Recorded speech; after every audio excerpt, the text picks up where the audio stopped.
The story begins in a peaceful lake, where a young boy called Alec sits with his fishing rod. A strange magician called Eldaz asks the boy if he wants to learn magic, and they begin training together. To start training, Eldaz hangs a target in front of Alec and tells him to concentrate. He describes a vivid story, helping Alec believe he's stuck in a situation where he needs magic to save his friends. With intense focus, he summons a fire circle, and his teacher guides him to calm down and release it. Once Alec is relaxed, he releases the fireball and hits the target. He feels happy to have mastered the spell and tells Eldaz it was more difficult than normal spells. However, Eldaz reminds him that it takes regular people a month to learn a single magic spell. While Alec mastered in just one day, motivated by his success, the boy feels eager to learn more spells, reminding him to rest. Eldaz tells him to stop training and fish for the rest of the day. Alec sits down to fish, but feels disappointed that he's not learning more.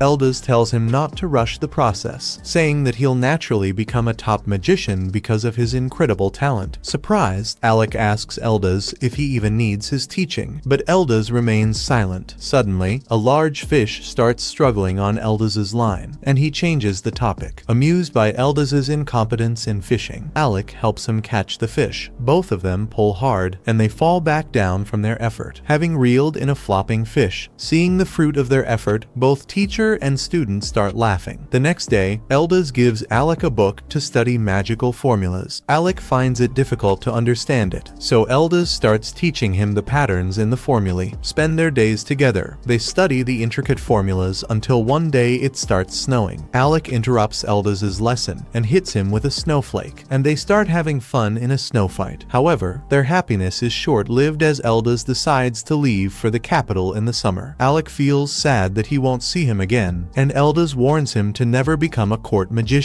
Feeling confused, Alec asks why he taught magic to him, so Eldaz reveals that he was repaying a kindness from Alec's late mother. After his final words, Eldaz turns around and leaves Alec behind. Many years later, Alec is studying at the Royal Magic Academy. Looking through the student records, he finds out that Eldaz graduated as a top student and became a court magician. However, Eldaz was later banished from the court, so Alec feels furious at the royal court. To repay Eldaz's kindness, he decides to change the court by becoming a court magician himself. Sometime later, Alec is working as a court magician in Crown Prince Regulus's party. After a fierce battle, the prince turns around and fires him from the job. Shocked, Alec asks him why he's kicking him out, and Regulus asks him to state his job duties. Alec says that his job is to help the prince with magic, so Regulus reminds him that he failed this job in their previous battle. Regulus points out that he fights at the front lines as a swordsman, while their mage Lenny unleashes powerful offensive spells, and Ix, the tank, guards them from enemy attacks. However, he thinks that Alec's support and enhancement spells are completely useless for their party. Alec tries to explain why he only uses support spells, but Regulus interrupts him and mocks him for being weak. Lenny also chimes in and taunts Alec for always being passive and trying to avoid dangerous situations. She reveals that she always hated Alec's cowardly attitude and only accepted him because Regulus accepted him to the party. With Regulus's open rejection of Alec, both Lenny and Ix feel free to cast him out as well. Regulus says that he saw potential in Alec since he graduated as a top court magician, but now thinks that he only bought his way to the top. Once again, Alec tries to defend himself, but Regulus notices a dagger on his belt and snatches it away. He scolds Alec for carrying a weapon, saying that he doesn't allow commoners to own them. Alec says that he was only preparing for potential dangers, but Regulus grabs his collar in fury. He thinks that commoners are a bunch of idiots who can't listen to basic orders, and Alec grows quiet. Regulus yanks Alec's magician's robe off, saying that he doesn't deserve the position of court magician. The prince's harsh words send Alec into a silent panic, and his party heads into the dungeon, leaving him behind. Afterward, Alec heads back home to study the dungeon, knowing that the prince lacks the magic strength to face stronger monsters at level 30. Alec takes extra precautions to protect him. He leaves for the capital and asks the royal guards to let him inside, but they refuse, reminding him that he lost his court magician title. As the guards point out that commoners aren't allowed inside, Lenny comes out and starts mocking Alec again, mentioning rumors of Alec entering level 67. She thinks that he just made up some stories to sound powerful. As she heads back in, Alec starts following her her, but the guards block his path. Then, Alec holds out a scroll and begs Lenny to deliver it to the prince. She turns around and takes the scroll, and Alec thinks she'll at least complete this small favor. However, Lenny coldly smirks and rips the scroll apart in front of him. Turning back around to leave, she tells the guards to get rid of him. Afterward, Alec heads back to town, feeling sad that he couldn't change the royal court even after 4 years of struggles. While he's lost in thought, Alec's former party leader called Yorha notices him standing there. He turns around to look at her, and she quickly rushes to hug him. The two of them sit down together, and Alec tells Yorha about everything that happened. Understanding why he's feeling depressed, Yorha feels angry that the Galdana Kingdom's court is so unreasonable, as she complains about their obsession with segregating commoners and nobles. Alec feels worried that someone might hear. However, Yorha points out that they're alone before remembering Alec's suffering. He tells her he'll be fine, and she feels happy that he got kicked out from the prince's party. This confuses Alec, so Yorha reminds him that she made a promise years ago to recruit him back to her party. Saying that she came to the capital just to recruit him, Yorha gets up and asks Alec if he wants to join her party. As he stares in shock, Yorha asks him again, saying she needs his power. Alec is overwhelmed by emotion and reminds her that the court banned him for being useless. However, she simply laughs and says it doesn't matter. She tells Alec that her entire party has been waiting for him to come back. Remembering Alec's potential, she tells him he can become a court magician again if he doesn't want to join her. Tears appear in Alec's eyes, and he gets up to join Yorha's party. She smiles and wishes the best for their future adventures, welcoming Alec back to the ranked party called Lasting Period. As Yorha holds his hands, Alec feels glad to return to his old friends. Afterward, they start heading home together. Sleeping in his carriage, Alec remembers Eldaz's warning to never become a court magician. As he wakes up from the dream, Yorha tells him that there is still some distance from their hometown, Fizzle. Alec nods, but stays awake, which worries Yorha. Alec explains that his situation played out just as Eldaz warned him, before heading back into thought. Meanwhile, in the royal capital, Prince Regulus learns that Alec has left their kingdom. After Lenny tells him that Alec has become an adventurer, Regulus mocks Alec for claiming to be the biggest genius of the Magic Academy, as he thinks that Alec is a coward for running away. Lenny offers him a drink to celebrate their new party member. She thinks that the new member is a great addition because he's a brilliant talent from a noble Duke Fornius's family. Regulus accepts the drink and takes a sip, while Lenny glazes him and acts like they'll conquer the whole dungeon with their strength. As the drunk prince laughs arrogantly, Alec and Yorha finally return to their hometown, Fizzle. Alec feels happy to be surrounded by so many adventurers, and Yorha tells him that they'll explore a dungeon to the city's west. Before heading out, Yorha remembers to get Alec registered at the Adventurers Guild. After they enter the Adventurers Guild, the receptionist informs them that they need a special license to explore dungeons deeper than level 30. She also explains that only the adventurers who've been registered for 2 years can get the license. Yorha feels upset and asks the receptionist why her party member Kraja didn't get the pass for them. The receptionist explains how Kraja threatened the guild to just hand out the pass, leaving Yorha completely embarrassed. Afterward, Yorha sits down to eat with Alec, upset that Kraja messed up her job. She takes a bite of her sandwich, complaining that they can't wait 2 more years to enter the dungeon's 52nd floor. However, Yorha cheers up after finishing her food and decides to explore easier areas for the time being. Alec feels surprised, but she explains that it'll be a good warm-up for their serious adventures. Cheered up, Yorha gets up and tells Alec to enjoy his time with her in the City of Dungeons. After lunch, they head out to a dungeon where a swarm of monster bugs surrounds them. Yorha casts some defensive magic on Alec, who rushes forward and cuts down the bugs. Yorha feels happy about their teamwork, but points out that this starter dungeon is oddly difficult to clear. As the bugs start multiplying, Alec notes that some accident must have happened in the dungeon's deeper levels. Yorha casts a defensive spell on herself and walks forward, but Alec tells her it's not safe. Feeling confident, she keeps going, saying that Alec has lost his old courage. Yorha reminds him that he'd never back down from any monster and tells him to trust her judgment. Watching the monsters gather and bombard Yorha's shield, Alec feels stuck, but remembers that he's not a court magician trying to help a spoiled prince anymore. Feeling free to help his friend, Alec concentrates and gathers his magic. Yorha notices his focus, and Alec unleashes a powerful fire spell that burns all all the bugs to a crisp. Yorha feels happy that her friend's old spirit returned, but Alec jumps to take out some more bugs behind her. Then, as a full swarm starts surrounding the two of them, Yorha casts a big shield while Alec charges a big spell. The bugs buzz helplessly around them as Alec calls a huge magic circle, unleashing a devastating thunderbolt spell that wipes them all out. Relieved that the fight is over, Alec sighs, and Yorha congratulates him. Suddenly, a giant worm monster pops out from the ground and catches Yorha. With no time to relax, Alec realizes that the worm must be the reason the bugs were so panicked. As Yorha dangles from the monster's teeth, Alec reminds her that she has the strongest support magic in the academy. She smiles, recalling that he has the most powerful offensive spells to help with. With Yorha's support, Alec calls forth a blazing dragon that coils above his wand. He chants a spell called Blazing Tornado and launches it towards the worm. The dragon instantly swallows the worm and burns its entire body to ashes, leaving Yorha safe in her defensive bubble. After landing on the ground, Yorha runs to Alec, who praises her abilities. Yorha tells him that he's the strongest magician in the world, and Alec shyly accepts her praise. She thinks that Alec acts just like old times as she recalls one of their